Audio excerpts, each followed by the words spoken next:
है उसमें क्या आपको लगा कि भाई मैं बहुत सारे ऐसे काम था जो आराम से कर सकता था, अब मैं ज़रा बाहर निकलूंगा तो ही भीड़ घेर लेगी, मेरी सिक्योरिटी को खतरा है? कई लोगों आपने कई बार लोगों से आशंका हमें क्या खतरा, लोगों से नहीं खतरा, धर्म विरोधियों से खतरा है। और दूसरी बात, हमने इसलिए नहीं विचार किया कि वो आते ही इसीलिए। तीसरी बात, दीवानगी हमारे नाम की नहीं, हमसे जो हनुमान जी सत्य बुलवाते हैं उस सत्य की दीवानगी है, यथार्थ की। आप इसलिए बैठे हैं क्योंकि हम कट टू कट बोल देते हैं, क्योंकि निजी हमारा कोई स्वार्थ नहीं। और जब तक ये रहेगा तब तक लोग और बढ़ेंगे। और जिस दिन लोभ लालच आ गया, कहानी खत्म हो जाएगी। तो सत्य बुलवा रहा वो, हम माध्यम बनकर बोल रहे, और जब तक तन में प्राण रहेंगे तब तक हम बोलेंगे। कभी कोई दबाव आया कि भाई इस तरह की बातें कीजिए, इस तरह से हम बात किसी करिए? की सुनते ही नहीं, सुनाने वाली कथा व्यास नहीं सुनते, किसी की नहीं सुनते, सुनाने वाले आदमी। हमको आदत एक ही पड़ी, सिर्फ सुनाना, सुनते नहीं, किसी के हिसाब से नहीं बोलते, किसी के कहने पर नहीं बोलते। हाँ, भाव में आप हैं और हमें उचित लग रहा तो आपने प्रस्ताव रखा, स्वीकार अस्वीकार हमारा विधेय करते। आप जिस तरह से आपने कहा कि बालाजी का आशीर्वाद है और उसी के आशीर्वाद के चलते जो है, हमने तो यही अनुभव किया आपने कि जो जिस तरह से तमाम भक्तगण बढ़ते जा रहे हैं। कई बार हमने देखा है कि आध्यात्म की राह पर जब निकलते हैं संत महात्मा, शुरुआत में वो ऐसे ही फक्कड़ होते हैं, यूं ही मनमौजी होते हैं, लेकिन बाद में चीज़ें बदलने लगती हैं। उसके पहले ही हम आपसे प्रार्थना कर चुके कि आप ईश्वर से प्रे करिए कि ये सद्बुद्धि और ये मति हमारी सुमति बनी रहे। अच्छा, एक बात बताइए कि आप क्रिकेट खेलते हुए आपकी बहुत तस्वीरें आई हैं, आप क्रिकेट बहुत खेलते हैं। हाँ, तो वर्ल्ड कप आने वाला है, मैं भी क्रिकेट फैन हूँ, तो कोई पर्ची निकाली आपने कि इंडिया जीतेगी कि नहीं? ऐसी तो कोई अर्जी हम अपने तरफ से नहीं लगाते। राष्ट्र का मंगल हो, विश्व का कल्याण हो, ये दो प्रार्थना अपने आराध्य के चरणों में कर। फिर कोई जिज्ञासु आता है तो गुरु हमें प्रेरणा दे देते हैं। ऐसी कोई साधना नहीं कि 24 घंटे रहते, प्रार्थना करते हैं, वो हमें प्रेरणा देते हैं, वो हम उत्तर लिख देते हैं। ना तो हम कोई ऐसे हैं कि हम स्वयं कोई स्वयज्ञ है, हम पे तो गुरु का प्रसाद है, खुद का पुरुषार्थ नहीं है, गुरु का हमारे पास प्रसाद है।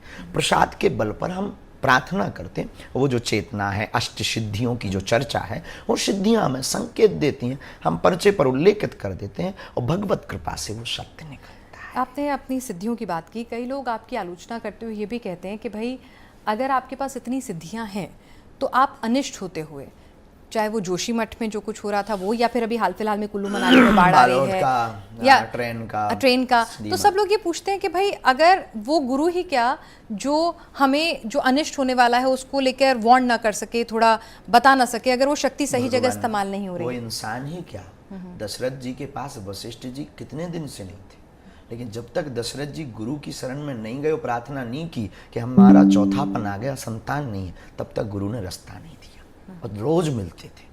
आप प्रार्थना नहीं करोगे, बागेश्वर धाम बालाजी से निवेदन नहीं करोगे, हम उत्तर दें किसको? कौन सुनने वाला, कहाँ जाए? तो प्रार्थना एक परंपरा है, जैसे आपका एक प्रोटोकॉल है, माइक लगाना, कैमरा के सामने बैठना, हमारी भी साधनाओं का एक प्रोटोकॉल है, नियम है। याचक आता है, नारियल बांधता है, प्रार्थना करता है, समाधान मिलता है। कोई एक बंदा हमें सिंगल नहीं मिला जिसने राष्ट्र के लिए याचना की हो, स्वाहित स्वार्थ चमत्कार की याचना की। कोई तो मिले जो ये कहे कि राष्ट्र का कैसे भला होगा, आता ही नहीं है। तो अगर कोई राष्ट्र के नाम का नारियल बांधेगा तो आप प्रेडिक्शन कर पाएंगे? समाधान हमें हम देना हमारी मजबूरी है, हमारा कर्तव्य है। जिस प्रकार न्यूज पढ़ना आपका फर्ज है, हमारा धर्म है समाधान देना, क्योंकि हमारी 3 पीढ़ी परंपरा इसीलिए हमें बैठाया गया कि तुम अपने फर्ज को निभाना, ये हम तुमको कोहिनूर हीरा सौंप रहे हैं, सिद्धि नामक। तो कभी आपको कुछ इंट्यूशन होती है कि भाई ऐसा कुछ होने वाला है जिसको आप करें? प्रार्थना मतलब उसकी अर्जी लगाना जरूरी है पहले? अर्जी जरूरी है, और राष्ट्र में हित अनहित होता रहता है, दुनिया है। दूसरी बात, जानना अलग है, टालना अलग है।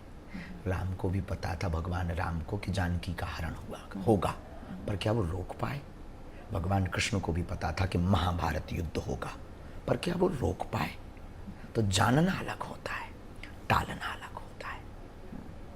तो अगर जान भी जाए तो टलना तो जब उसके लिए कोई कर्म करेगा तब, और हमारे कर्म करने से ना तो हम सरकार है ना हम सत्ता है। हम अगर कह दें कि ट्रेन को आज मत जाने दो, बंद कर दो, कौन सुनने वाला? बताइए आप, कौन कहेगा कि ठीक कह रहे हैं? इसलिए बस सुखा कल्याण हो, राष्ट्र का मंगल। चलिए एक बार फिर से आपके उस पर आते हैं कि क्रिकेट की बात हो रही थी तो क्रिकेट पे मैं लौटती हूँ क्योंकि बहुत सारे हमारा क्रिकेट के सवाल बहुत सारे आए थे क्योंकि आपको जब हमने क्रिकेट वाली वो वीडियो डाली थी तो खूब मिलियन व्यूज़ उससे लोगों ने देखा था। तो क्रिकेट आप मैच सारे फॉलो करते हैं या वक्त मिलता है या मैच नहीं? हम देखते नहीं, देखते नहीं है, टाइम ही नहीं, समय नहीं, हम कोई मैच नहीं देखते, खेल लेते कभी कभी, खेल लेते हैं मतलब बस खुद से जो बचपन में खेला दोस्तों के साथ वही खेल। लेकिन हाँ ऑलराउंडर है, ऑलराउंडर ऑलराउंडर आप हैं? ऑलराउंडर है, बॉल भी डालते हैं, हाँ, बैटिंग भी करते हैं, फील्डिंग बहुत गजब की करते हैं। फील्डिंग बहुत गजब की करते हैं, बिल्कुल हाँ, सही। मतलब इस पे हम जा हमारे रहे हैं। सवालों के बाउंसर्स को आप जिस तरह से कैच करते हैं तो उससे फील्डिंग और आपकी बैटिंग की क्वालिटी में कोई डाउट नहीं है। यस जी तो कभी आपने मतलब क्रिकेटर्स ये धोनी, विराट कोहली, रोहित शर्मा इनसे बैटिंग किसी से वैटिंग करते हो मिलने की देखा? अपेक्षा नहीं। नहीं मिलने की अपेक्षा अच्छा देखा देखा कभी बैटिंग वगैरह करते हो? कोई फेवरेट अच्छा टीवी लगा? पर तो कभी कभी देखा। जब विश्व कप था पिछले समय में, एक बार हमने भारत पाकिस्तान का मैच भी देखा। ये तो कभी कभी 2-5 मिनट, पर हम पे समय अच्छा नहीं। मेरे मन में क्यूरियोसिटी आई है कि भाई हम लोग तो चीखते हैं चिल्लाते हैं, हमें एक्साइटमेंट होती है, तो महाराज जी को कोई भी ऐसा boundary होता पार है? करता हाँ, है तो महाराज लगता जी है। को भी ऐसा होता है? महाराज जी एकदम शांत मन से क्रिकेट देखते हैं, हम शांत हैं से। शांत मन से देखते हैं। लेकिन जब कोई बहुत बाउंड्री पार कर देता है तो हम कहते हैं जियो बेटे जियो। महाराज जी को पहले से रिजल्ट पता होता है मैच का कि क्या होने वाला ऐसी है? कोई कल्पना है जरूरत कैसे? ही नहीं नहीं है। है, हाँ। तो पूरा एंजॉय करते हैं। आनंद फेवरेट लेते। क्रिकेटर कौन अच्छा, है पता अगर लग जाए तो मजा बीच क्या? का मजा चला जाए। हाँ, तो पता लगाने की कोशिश भी नहीं करनी। अच्छा, हमने निजी जीवन के लिए कभी आज तक अर्जी नहीं लगाई, नहीं, निजी के लिए, खुद के लिए, कुछ जानने के लिए, परिवार के लिए वरना परिवार के लिए भी नहीं। एक बहुत विचित्र हमारी आदत है। हमने ये विचार किया कि जितना हमें अपने में समय खपाना, उनसे प्रार्थना करनी, दूसरे के लिए करेंगे, उसका कल्याण हो जाएगा। बहुत अच्छी बात है। तो क्रिकेट में कभी कोई फेवरेट है आपका, कोई कि भाई ये क्रिकेटर मेरे को बहुत अच्छा लगता है, इसकी बैटिंग, इसकी फील्डिंग? ऐसा कभी देखा नहीं हमने हमारे जमाने में, मतलब हमारा बहुत अब तो पुराने आप अब नहीं ये हो मत गए। कहिए कि जमाने में मतलब तो जब हम बहुत ज्यादा स्वतंत्र हुआ करते थे, तब अखबार की जो हेडलाइंस बनती थी वो धोनी जी की बनती, वो लंबे बाल, हमें स्मरण आज भी है, वो बड़े बाल, और वो हेडलाइंस की वो पेपरों की कटिंग में धोनी ने धुन डाला, वो स्मृति में है हमारे। पर कोई अपेक्षा नहीं, ना हमने कभी ऐसा कुछ देखा। तो कभी देखा नहीं, कभी मिलने की इच्छा, कभी ऐसा कुछ नहीं। अब तो मतलब अच्छा फिल्में आप देखते हैं? क्योंकि फिल्मों को लेकर आपकी राय तो बहुत होती है, लेकिन देखते हैं क्या? राय आज मैं वो वाला सवाल नहीं पूछूंगी, पिछली एक बार ही वाला फिल्म कंट्रोवर्शियल, बढ़ी है। बट आज मैं पूछना चाहती हूँ कि द कश्मीर फिल्म फाइल्स हमने पिछले समय देखी, द कश्मीर, तब से अब तक नहीं कोई आएगी ऐसी, और देखेंगे कोई भी तो हम आपको बताएंगे। तो इस तरह की फिल्म देखते हैं। अभी ओ माय गॉड का पार्ट 2 मतलब रिलीज हो रहा है, उसको हालांकि भी बैन लग गया उसमें सेंसर बोर्ड ने, तो मतलब आप अपने हिसाब से चुन लेते हैं फिल्म्स? ऐसी कोई राष्ट्रभक्ति वाली होती है तो हमें अच्छा लगता कोई फेवरेट एक्टर, कोई कभी अमिताभ है। बच्चन हाँ, की एक है एक्टिंग? फेवरेट कौन? एक्टर, हनुमान जी। हनुमान जी। अरे आपने हनुमान जी को एक्टर बता दिया, कैसे? सुपरस्टार है, नहीं सुपरस्टार तो है वो। पूरी दुनिया के सुपरस्टार। हाँ, और अभिनेता कहते हैं तो अभिनेता भी बहुत गजब के। कैसे? अभिनय क्या गजब रावण के सामने किया कि बाट लगा दी हनुमान जी ने, रावण की मूंछ को अपनी पूंछ से जला दिया। तो हमारे श्री हनुमान जी सुपरस्टार है। सुपरस्टार है। हाँ, हमारे पूरी दुनिया के सुपरस्टार। हमसे कोई पूछे पूरी दुनिया का सुपरस्टार कौन? श्री हनुमान जी। अच्छा मैं आपसे एक चीज़ पूछना चाहती हूँ, एक हमारे को अगर आप इजाज़त देंगे तभी आप उस चीज़ को हम यहाँ पर इंक्लूड करेंगे।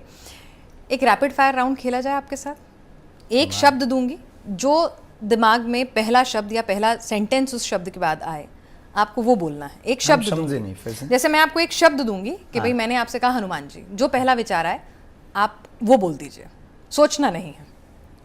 हाँ, ये गूगली है। ये गूगली है। चलिए ना, तो ठीक है, थोड़ा सा मतलब मैंने आपके अच्छा ना जवाब दें तो चलेगा ना?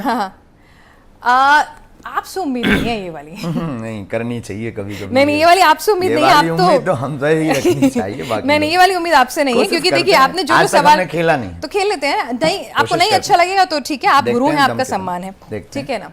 तो हनुमान जी से शुरू करते हैं। हनुमान जी। हनुमान जी बहुत अच्छे सेवक हैं और स्वामी। हिंदू धर्म। दुनिया का सर्वश्रेष्ठ धर्म, विश्व का, जिसमें सबको समन्वय किया, और वसुदेव कुटुंबकम। राम मंदिर। सनातनीय हिंदुओं की सबसे बड़ी पूरी दुनिया की जीत वर्तमान युग की। कृष्ण जन्मभूमि। आगामी समय में युगल सरकार कृष्ण के भक्तों की जीत की अग्रिम शुभकामना। इस्लाम? कह नहीं सकते। स्व को अपने मानना, दूसरों को काफिर मानना हमारी नज़र में ठीक नहीं। हिंदुस्तान? पूरी दुनिया का सर्वोत्तम स्थान जहाँ परमात्मा भी आकर के धन्याश्रित होता है, इसलिए भारत को माता कहा जाता है, क्योंकि ये पूरी दुनिया का जनक है और विश्वगुरु है। आतंक? इस दुनिया का सबसे बड़ा कैंसर रोग। पाकिस्तान? बाप का बेटा और वर्तमान में बिछड़ा और पिछड़ा पुनः वापसी की ओर अग्रसर। पीओके? भारत का अधिपत्य, हमारी स्वर्ग की भूमि, बहुत जल्दी भविष्य में भारत की। चुनाव? भारत की लोकतांत्रिक देश की एक व्यवस्था। राजनीति? राष्ट्र को चलाने के लिए एक अहम हिस्सा। धर्मगुरु? राष्ट्र में शांति एवं संस्कृति और संस्कारों का जागृत करने के लिए एक धर्मगुरु छवि, एक पूजा, एक उपासना, एक स्थान, एक धर्मगुरु व्यक्ति। और बिजनेस? व्यापार राष्ट्र की आर्थिक स्थिति के साथ आने पाश्चात्य देशों के ऊपर ले जाने के लिए अर्थव्यवस्था का प्रमुख तंत्र। बहुत शानदार। आपने तो एक भी सवाल को ये नहीं कहा कि नहीं करना है, आपने तो सारे जवाब दिए हैं। कोशिश की। नहीं, बहुत अच्छी कोशिश रही। मतलब मैं सोचने लगी थी कि अब इससे क्या पूछूं, मेरे पास बाउंसर तो, लेकिन आपने सारे सवालों का बहुत ही बेबाकी से एक एक करके आप जवाब देते रहे। अच्छा, एक बात बताइए, मन में कोई ऐसी इच्छा कि मैं इसके आगे, अब ठीक है हिंदू राष्ट्र की इच्छा आपने बहुत बार मुखर होकर बताई है, वो एक आपका एक एजेंडा है जिसको लेकर आप आगे बढ़ रहे हैं, लेकिन और कुछ ऐसी इच्छाएं हैं जिनको आप अपने साथ दिल के बहुत करीब पाते हैं? सनातनी हिंदू राष्ट्र बस। कोई इच्छा नहीं, हमें धर्मगुरु बनना नहीं, हमें बहुत बड़ा हमें आचार्य बनना नहीं, हमें बहुत आश्रम बनाने नहीं, बहुत मंदिरों का निर्माण करना नहीं, हमें सिर्फ एक हिंदुओं को जगा करके जाना, फर्स्ट और लास्ट ड्रीम। नहीं, फिलहाल तो इस हिंदू को आपने रात को तक जगा रखा है और बहुत और भी, लेकिन आप हिंदुओं को जगाने की बात कर रहे हैं, वो तमाम चीज़ें ठीक है। आपने कहा ना आपको आश्रम चाहिए ना ये चाहिए, आपकी दिनचर्या क्या रहती है? मतलब आप जैसे उल्टी फुल्टी, कोई नियम नहीं है। हमने आपको बीच धर्मगुरुओं में का बोला, तो नियम होता है ना कि भाई 4 बजे उठेंगे, धर्मगुरु फिर ये का करेंगे। अध्यात्म का नियम होता हाँ, है, टाइम टेबल नहीं होता है। घड़ी अच्छा। तो सबके हाथ में है, पर घड़ी किसके हाथ में है कि कब किस घड़ी क्या हो जाए। तो आपका कोई ऐसा नियम नहीं है, इस वक्त सोना है, इस वक्त खाना है, इस वक्त ये है? जब मौका मिला हम गाड़ी में सो लेते हैं। मनमौजी महाराज। साधु, देखो साधु परंपरा का आदमी, साधु नदी कभी ट्रैफिक देखकर नहीं चलती, चल पड़ती हैं। अच्छा, तो लेकिन एक चीज़ जो मतलब दिमाग में आ रही थी जब रास्ते में आ रही थी कि परिवार किस तरह से देखता है कि भाई धीरे धीरे धीरे धीरे करके धीरेन्द्र जो था उनका प्यारा, आपका भी कोई निकनेम रहा होगा घर में, माता जी कुछ प्यार धीरू कहती थी, है ना, धीरू, धीरेन्द्र, और आज ये बागेश्वर महाराज धीरेन्द्र कृष्ण शास्त्री। तो कितना परिवर्तन आ गया। लेकिन हम परिवर्तन कुछ हम जी के माँ के सामने जो के त्यों जाते हैं, पिताजी के सामने आज भी हमारी बात नहीं होती, क्योंकि पिताजी को देखकर हमें भी लगने लगता है कि सिद्ध पुरुषों का भी बाप होता है। तो मतलब पिताजी से अभी भी जो कहती हूँ डर भरा हमारे अंदर भरा है। मतलब आप सबकी पर्ची खोलते हैं, आप सबको वो करते हैं। हमारी वो एक पुरानी जो संस्कृति है, वो एक अंडरस्टैंडिंग वाली, समझने वाली, वो संस्कृति अभी भी डर भी बरकरार है। पिताजी सामने हमारे भी वो हम अगर बैठे हों तो वो वहाँ नहीं आते। अच्छा। वो जहाँ बैठे हैं तो हमारी दम नहीं पड़ती। नहीं पड़ती। हाँ। चलिए, ये बहुत अच्छी बात है कि मतलब एक धर्मगुरु जो हैं, जो सबकी पर्ची खोलते हैं और वो अपने पिताजी के सामने आके एकदम माता पिता के सामने दोनों के बिल्कुल हो जाते होना हैं। भी चाहिए, होना भी भारत चाहिए। के प्रत्येक नागरिक और आपको भी माता पिता के सामने बच्चा ही बन जाना चाहिए। और देखिए, आप बच्चे तभी तक हैं जब तक माता पिता हैं, यस, वो नहीं तो आप बच्चे वो नहीं, आप धरती के अचानक भगवान से बड़े हो जाते हैं आप एक यस, पल। धरती के भगवान, बिल्कुल। हम उनको धरती का भगवान मानते हैं। दोस्त जो थे, जो क्रिकेट खेल रहे होते थे आपके साथ पहले, देखिए एक ट्रांजिशन होता है, मतलब एक आदमी के अंदर एक अचानक से, भाई मैं जिसके साथ खेल रही हूँ, जिसके साथ गोलगप्पे खा रही हूँ, अचानक से वो अब प्रवचन दे रहे हैं, लोग उनके पैर छू रहे हैं, उनका अलग दिनचर्या हो गई है। हमारी जिंदगी में वो पहले से हो रहा है ना। शुरू से हो रहा है। शुरू से हो रहा है वो, शुरू से हमारे यजमान हैं, कर्मकांडी आचार्य परंपरा के हैं, हम ब्राह्मण हैं, तो हम कर्मकांड करते थे, उनके घर पर वो प्रणाम करते थे, वही आज हाल है, कुछ भी बदलाव नहीं, कोई भी हमारी ऐसी कोई ट्रांसपेरेंसी नहीं है कि जो हमारे जीवन में अलग एक दिक्कत हुई, पहले हम डेली मिल लेते, अब कभी कभी। आपका पर पुराने लेकिन दोस्त, पुराने साथी अभी भी हैं, बाकायदा हमारा स्नेह बड़ा पर्याप्त है, उनका हम पर लुटाया हुआ स्नेह अभी भी। अच्छा, एक चीज़ और दिमाग में आ रही है बात करते करते कि क्या आपको लगता है कि कई बार राजनीतिक पार्टियां धर्मगुरुओं का राजनीतिक इस्तेमाल कर जाती हैं? करवा लेते होंगे तो कर जाती। धीरेन्द्र कृष्ण दम शास्त्री किस्म का है। ऐसा इस्तेमाल हुआ या कभी कोशिश हुई? कोशिश की गई, ये तो कह सकते हैं। सफल हुई, ये उनसे परिणाम पूछी। अच्छा, एक बात बताइए, कुछ चीज़ें जो आपसे मैं पूछ रही हूँ क्योंकि कथाओं को लेकर हैं, हाल फिलहाल में आपकी कथा हो रही है, भीड़ आ रही है, तो कंट्रोवर्सी भी होती है, देखिए, तो वो पूछना भी वो मेरे पेशे का मेरे दायित्व है। पूछ सकते तो हैं, आपको रोकेगा कौन? तो नहीं, आपका बड़प्पन है कि आप तमाम सवालों के बेबाकी से जवाब देते हैं और ना नहीं करते हैं। तो ये बताइए कि जो अव्यवस्था है, कई लोग उसको लेकर नाराज़गी जताते हैं कि बागेश्वर धाम के जो सेवादार हैं, कई बार वो बदतमीज़ी कर जाते हैं, कई बार उनकी भाषा ऐसी हो जाती है। तो आपके लिए मैं समझती हूँ कि क्योंकि मैं छतरपुर भी गई हूँ, वहाँ से इतने बड़े पैमाने पर इतने बड़े लोगों तक आना एक बड़ा परिवर्तन है उन हमारी लोगों के कोई लिए भी। परमानेंट टीम नहीं है। अच्छा। 2-4 लोग नज़दीकी हमारे परमानेंट है, बाकी कथा आयोजक आसपास की टीम देता है। एक जो निजी है, जो कथाओं का आयोजन देखते हैं, नीतियंत्र। बाकी अन्य टीम जो भी है आनी जानी रहती है हमारे नाम से, लुंगी पहनी, उन्हें सेवा करनी है, सेवा करते हैं, अभद्रता करते हैं और चल पड़ते हैं। अब हम यहाँ बैठे, बाहर लोग हैं, हमारे नाम का कोई सेवादार बन करके, हम बागेश्वर धाम के सेवादार, और आपके साथ कुछ करते, तो अब हम कह सकते कि हमारे सेवादारों पर भरोसा ना करो। सेवादारों को हम डांटते, प्रतिदिन बोलते कि शालीनता अपने परंपरा में, लेकिन हमें नहीं लगता कि ये अव्यवस्था है। ये लगता है कि सब सेवादार हैं, जितने भी लोग आते हैं वो अपने आप को बागेश्वर धाम का अनुयायी माने और खुद व्यवस्था बनावे। तो हमें लगता है, क्योंकि ना तो हम किसी को वेतन देते, ना किसी को व्यवस्था पर लगाए, आयोजक हमको व्यवस्था करके दे देता है और हम जाके व्यवस्था पर बैठ जाते हैं। ये ज़्यादा दिक्कतें होगी तो कथाएं बंद कर देंगे, लेकिन हम ये नहीं चाहते हैं कि किसी भी प्रकार से लोगों को असुविधा हो। तो हमें नहीं लगता कि इसके गुनहगार हम हैं।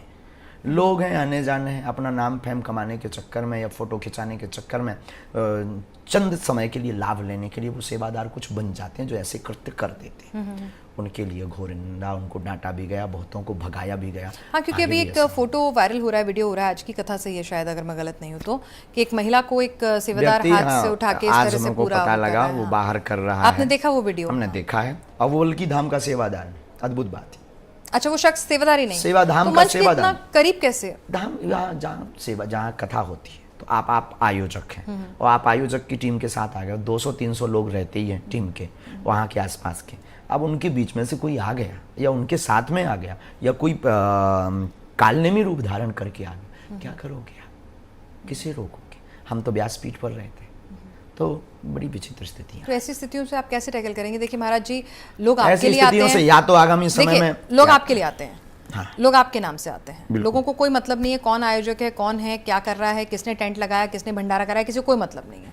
वो आपके लिए आ रहा है, आपके भरोसे पर आ रहा है, आपके विश्वास पे आ रहा है। तो उस सिचुएशन में आप किस इसको पहले व्यवस्था बनाई, आगामी समय में आज की जो सूत्र है, हमारे बहुत दिनों से प्री प्लान चल रहा है, हम कुछ व्यवस्थाएं सुधार करने योग्य जो हैं उनको करने वाले हैं। ऐसी जगहों पर जहाँ पर बहुत भक्तों के आने की अनुमान है, ऐसी जगहों पर कथाओं के लिए एक व्यापक स्थान, एक व्यापक मैनेजमेंट टीम और एक व्यापक व्यवस्था की तैयारी चल रही है। चलिए धीरेन्द्र कृष्ण शास्त्री जी, आप हमारे साथ न्यूज़ नेशन पर आपने बातचीत की और हर सवाल का आपने पूरी बेबाकी से जवाब दिया। आपका बहुत बहुत शुक्रिया। बहुत बहुत धन्यवाद। जय श्री राम। नमस्कार, आप देख